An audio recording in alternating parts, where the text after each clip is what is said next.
We all know by now that Coyote Pass has a whole new divide. Oh, yes, they redivided Coyote Pass. And you already know we're going to talk all about it.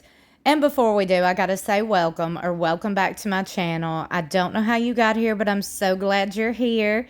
If you're new here, stick around and subscribe. Hit that notification bell beside subscribe. Make sure it's set to all so you'll be notified whenever I upload. Lord, is y'all's YouTube like this? I search for sister wives and, excuse me, without a crystal ball videos is the only one that pops up. So for those of you, look, there's 5. Is there not 1, 2, 3, 4, 5? So for those of you who are asking why I quote this lady, here's your sign. I mean, this is nuts to me. I mean, without a crystal ball.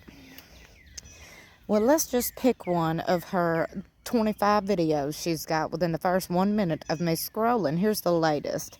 Let's see what she has to say. Hi, friends. It's Katie from Without a Crystal Ball. Welcome back to my channel. Yesterday, we talked about how Meri and Janelle were able to finally settle their dispute with Cody and Robyn about Coyote Pass.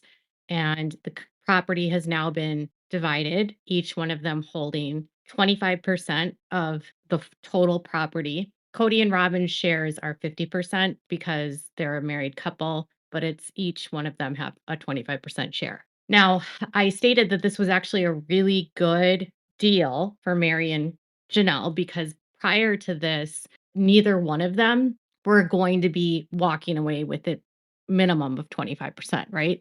Meri by far was going to be the most screwed if this didn't get changed.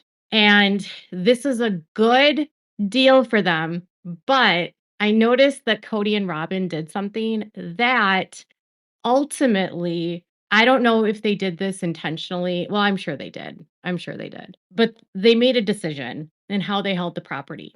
And their decision in how they held the property is kind of a power play for them. And I think it's just another way for Cody to try to have a leg up in the situation. That's my opinion. Obviously, I could be wrong. But the way that the property is divided, while each one of them technically owns 25%, Cody and Robyn are the majority owners on 2 of the parcels because they own it as a married couple. But the way that they decided to be owners on it made it even more complicated because they chose to sign the deed with what's called community property with rights of survivorship. Okay. So they made a decision that they would be owning this as community property. And with rights of survivorship, what that means is if Cody dies, Robyn would inherit Cody's share. Wait, this is what I'm talking about. How is Without a Crystal Ball able to use these documents, but my videos get took down and struck when I use them? Take note, people. They didn't have this and one of them were to die. And I don't know why they needed to do it this way because ultimately it's not like they're going to hold on to this land for a long time. But if neither one of them are to die, basically what it gives them is a shield. And it's a shield from anyone else outside of the 2 of them from making a claim on the rights of survivorship or the inheritance. So this means that none of Cody's kids outside of anyone or any of his exes can come for this as property. So this inheritance would be shielded from Truly or from Christine or from his children that are outside of Robyn's kids. It also gives Cody and Robyn more power because they collectively hold 50% and Janelle and Meri each only hold 25%. If they were just planning to sell this quickly, what they're doing here doesn't make sense, okay? Because it's unnecessary. They don't need to have a right of survivorship if the plan is once we divide all this, we're going to put it on the market, okay?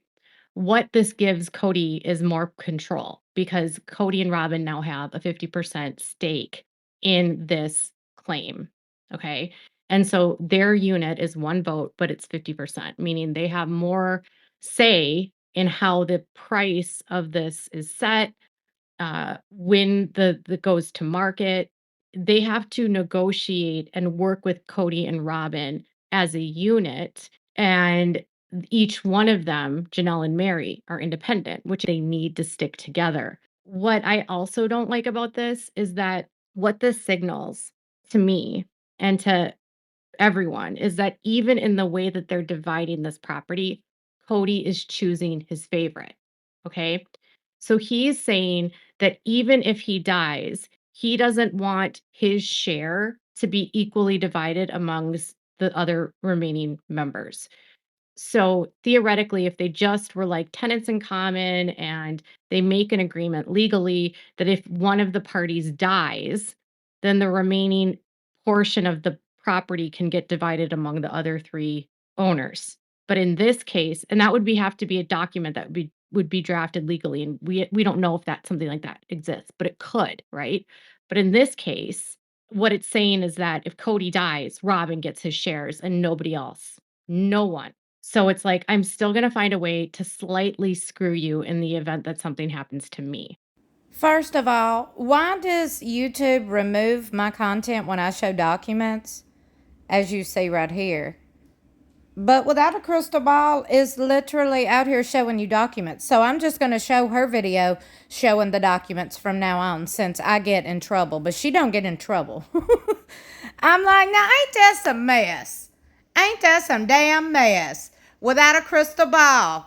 Can you explain to everybody how you could use content and other people like myself are not allowed to? We wanted to let you know our team reviewed your content. We think it violates our policy on personally identifiable information. Like when I talked about the business documents being leaked. I don't know. Which leaves me with I literally don't know I don't know what my thought and opinion is because whatever it is going to be wrong and struck. Like I don't know. When I talk about the facts, my videos either don't get views or my videos get removed. So I'm a little confused. Without a Crystal Ball, we'll show the same documents and get hundreds of thousands of views. It makes no sense to me, but here we are. That's why we're going to react to her videos. I mean, hey, I'm just saying, it's kind of weird how I can't talk about the documents and create my own videos, yet I can react to her videos talking about the documents because her videos are allowed to, be out there and get views. Isn't it ironic, don't you think? Also, don't forget, Sister Wives is back with brand new episodes 420, which is also Easter. Go ahead, set your DVRs and mark your calendars. Exclusively on TLC at 9 p.m. Central Standard Time. You don't want to miss it. Be sure you subscribe to my channel, like and share this video, and as always, leave them thoughts and opinions in the comments below. On everything. What's your opinion on Without a Crystal Ball sharing documents and getting away with it? What's your opinion on the Coyote Pass redivide? I need to know all the opinions. Let me know.